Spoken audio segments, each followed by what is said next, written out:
About 2.5 years ago, we had a new plant leader that had come in, and we had a problem on the line. We had a motor that had burnt a lead off.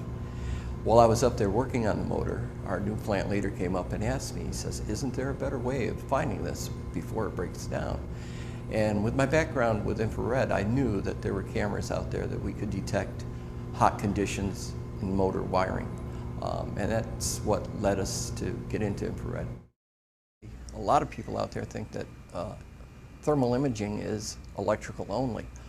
We shoot our motor control panels just like everybody else, but we also use it a lot in the mechanical aspect, looking for misaligned couplings, belts,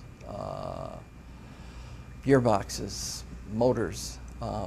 Again, you think of motor as electrical, but we're doing an actual scan of the outside, which is going to show us whether we have a field that is unbalanced.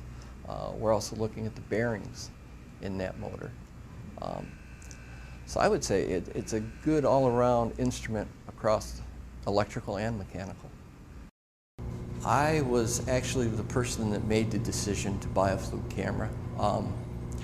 I served 20 years in the military, 17 of which, again, was in a calibration lab. Through that time, I worked with many Fluke calibration standards and also the equipment that was out in the field.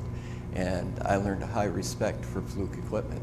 It's rugged, it's tough, and it's very dependable. So when it was time to look for a camera, I went to Fluke to see what was available. Some of the camera features that stood out to me were the rugged build of the camera. It's a very easy camera to handle. It's a one-handed operation, but it's very ruggedly built. It's built to take the atmosphere that you're going to be using it in.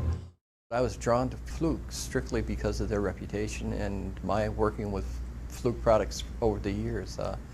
The product sells itself. It's really a no-brainer from my standpoint.